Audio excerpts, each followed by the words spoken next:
출애굽기 4장 10절에서부터 12절까지의 말씀을 우리 한 목소리로 같이 봉독하도록 하겠습니다. 모세가 여호와께 아뢰되 오 주여 나는 본래 말을 잘하지 못하는 자니이다. 주께서 주의 종에게 명령하신 후에도 역시 그러하니 나는 입이 뻣뻣하고 혀가 둔한 자니이다. 여호와께서 그에게 이르시되 누가 사람의 입을 지었느냐? 누가 말 못하는 자냐? 못 듣는 자나 눈 밝은 자나 맹인이 되게 하였느냐? 나 여호와가 아니냐? 이제 가라. 내가 내 입과 함께 있어서 할 말을 가르치리라. 아멘. 하나님께서 모세를 부르시고 이집트 땅으로 다시 돌려보내시면서 이집트에서 내 백성을 구원하라 라고 주님이 명령하고 계십니다. 40년간은 이집트 땅에서 살았었고 40년간은 광야 생활을 했고 나머지 40년간은 이스라엘 백성을 구원하는 사역의 기간이었습니다. 이제 80세가 되었을 때에 그의 훈련 기간이 다 끝나고 이스라엘 백성을 구원하게 되는 시점이 된 것이죠.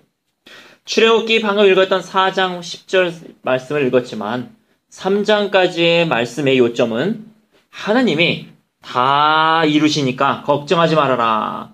내가 너를 보내는 자가 내가 아니냐? 걱정하지 말고 내 말대로 하거라. 그러면은 이스라엘 백성을 너가 좋게 구원할 수 있으리라. 이렇게 주님께서 말씀을 하셨습니다. 그리고 4장 1절 한번 보십시오. 모세가 이렇게 얘기합니다. 모세가 대답하여 이르되 그러나 그들이 나를 믿지 아니하며 내 말을 듣지 아니하고 이르기를 여호와께서 내게 나타나지 아니하셨다 하리이다. 여호와께서 그에게 이르시되 내 손에 있는 것이 무엇이냐? 그가 이르되 지팡이니이다.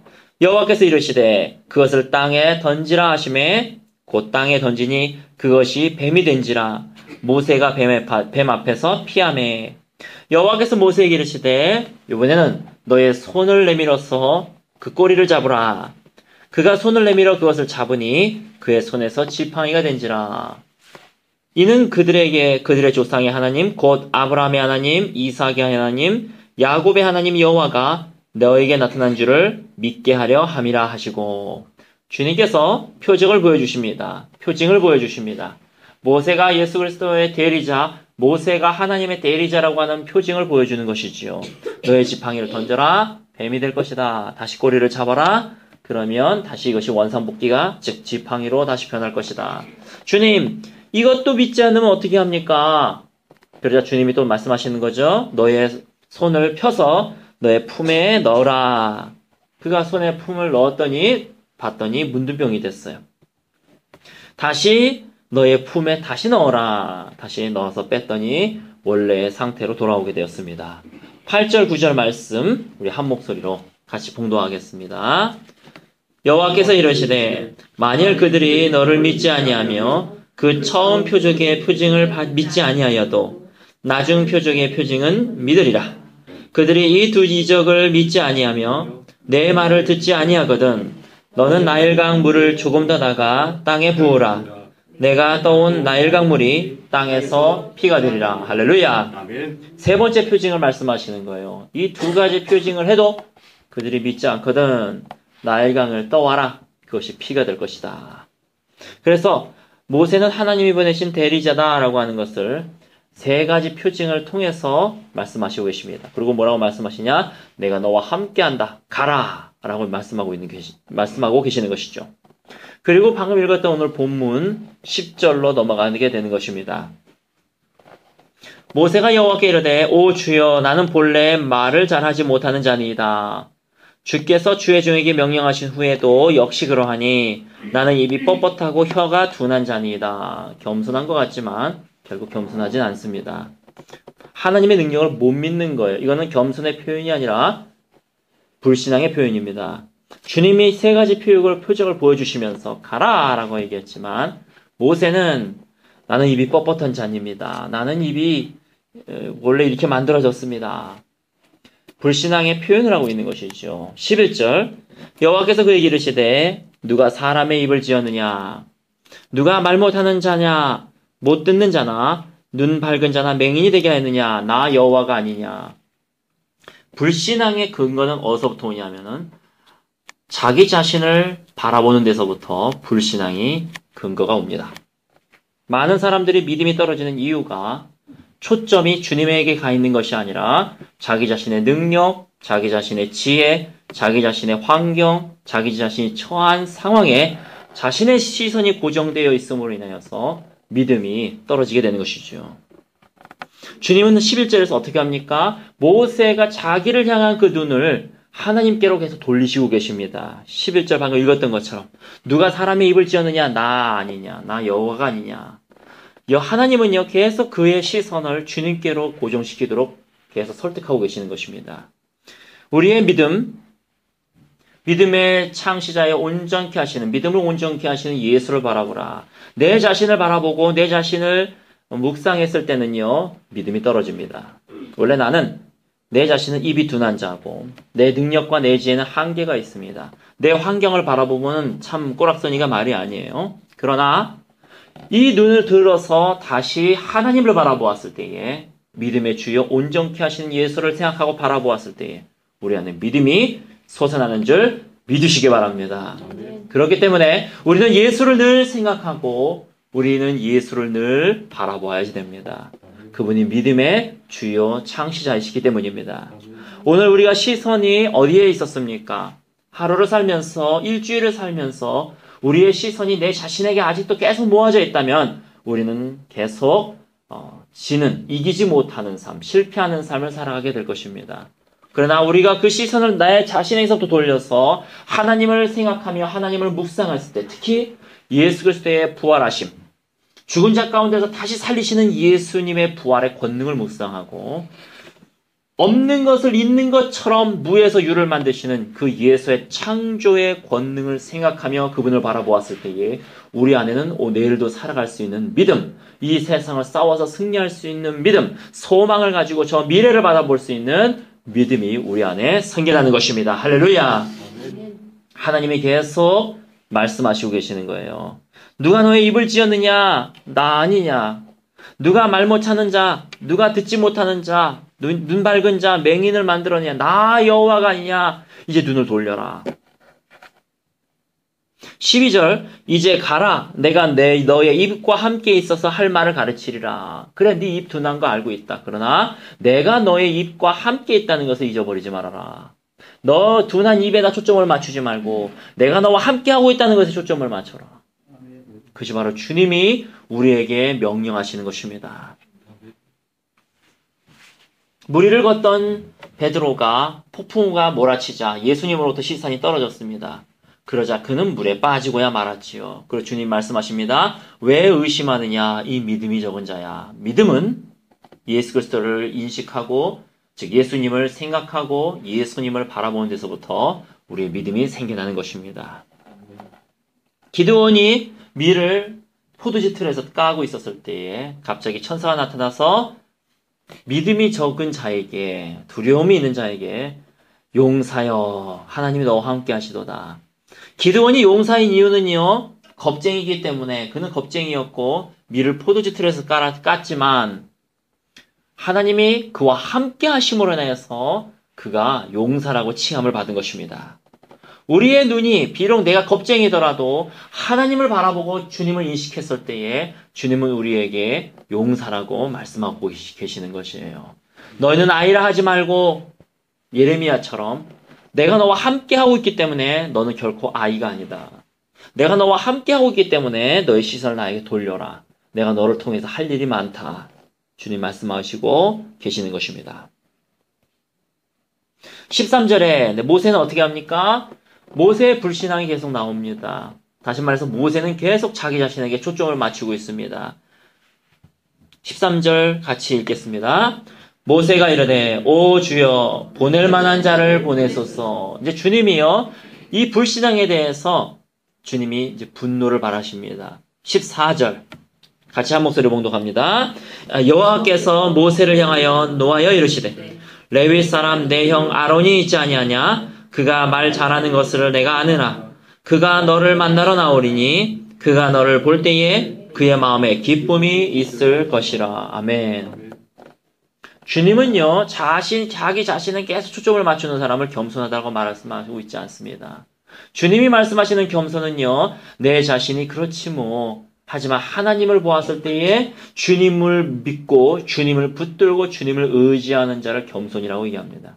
나는 능력이 없어요. 나는 입이 둔해요. 나는 머리가 둔해요. 이런 사람을 겸손이라고 말하지 않습니다. 성경에서 말하는 겸손은 완전히 다릅니다.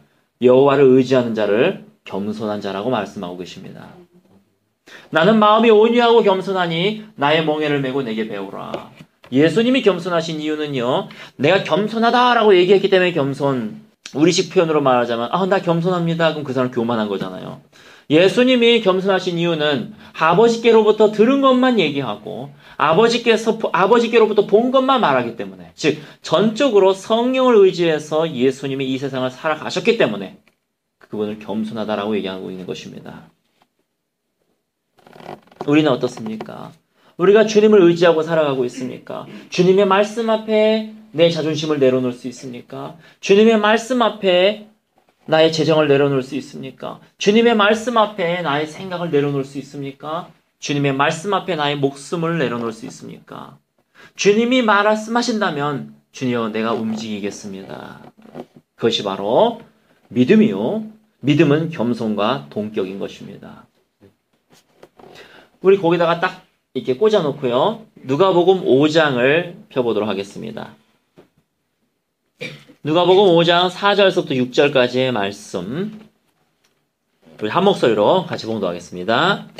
말씀을 마치시고 시몬에게 이르시되 깊은 데로 가서 그물을 내려 고기를 잡으라.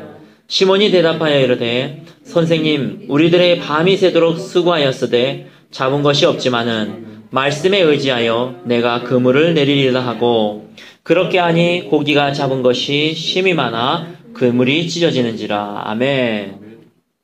예수님의 직업은 목수였고 베드로의 직업은 어부였었습니다. 아니 세상에 전혀 상관이 없는 직업을 가진 사람이 오더니 전문가인 어부에게 저쪽으로 그물을 던져라 명령을 하고 있는 것이죠. 구두를 잘 닦는 사람에게 구두 이렇게 닦아라 한 번도 안 닦아본 사람이 와서 얘기하고 있는 것입니다.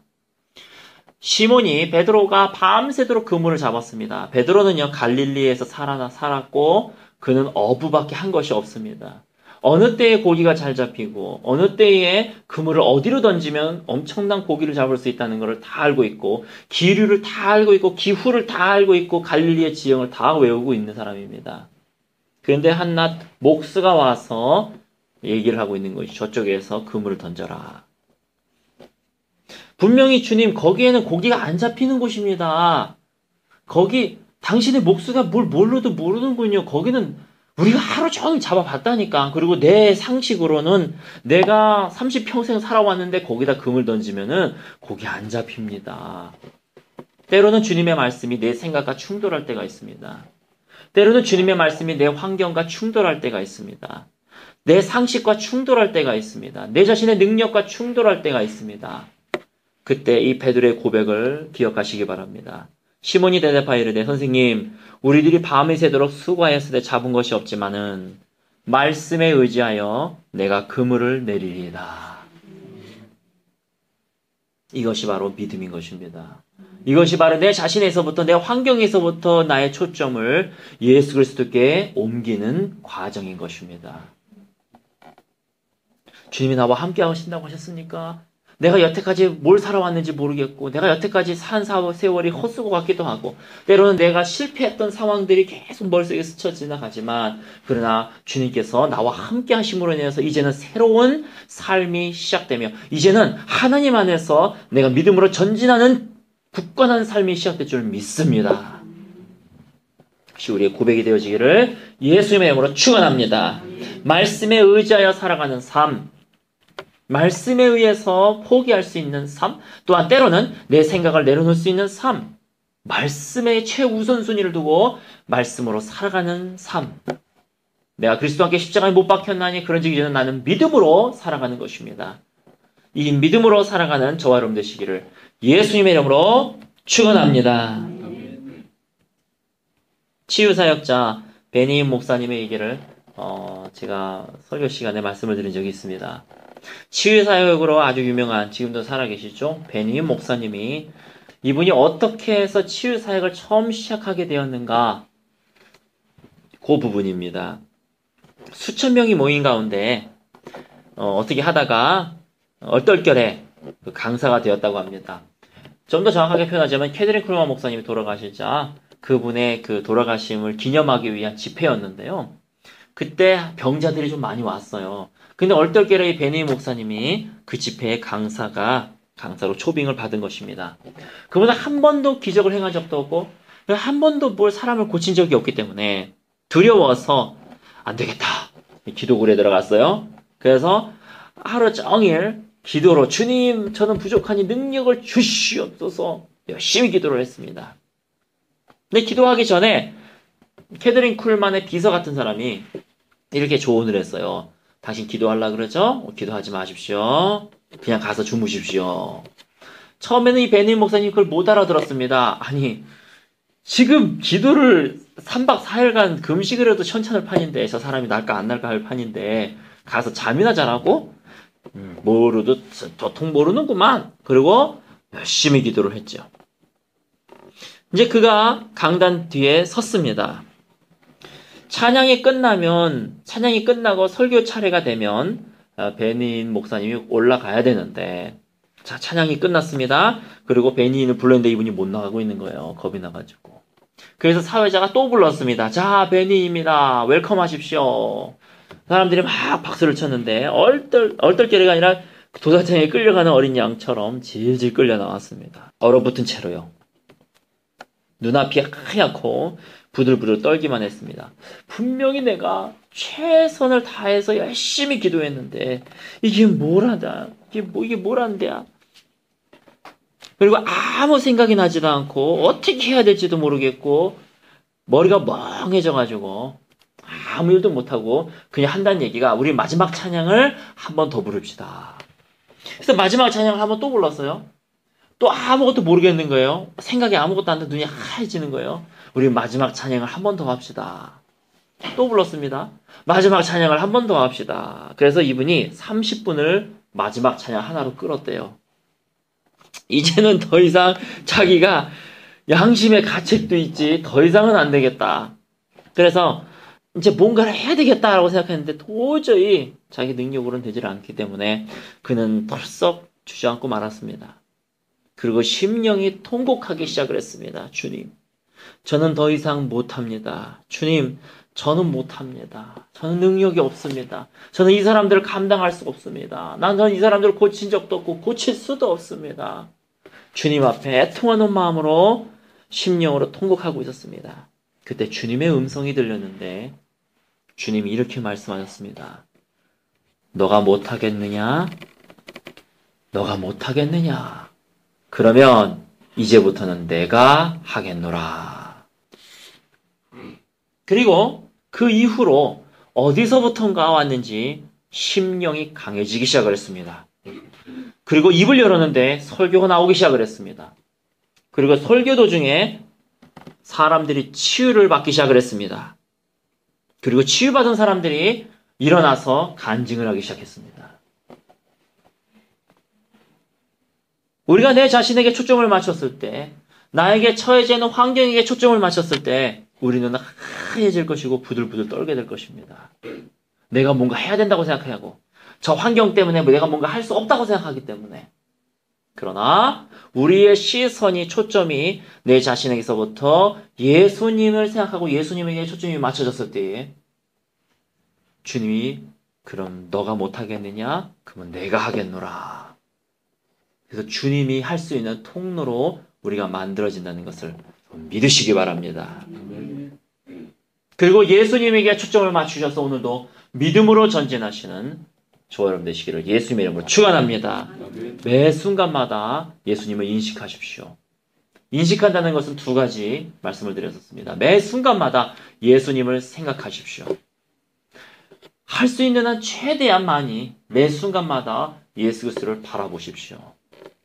그냥 예수 이렇게 생각하고 예수 바라보라는 얘기가 아니라 예수님의 죽은 자를 다시 이렇게 살리시는 부활의 권능의 예수를 생각하고 부활의 권능의 예수를 바라보십시오.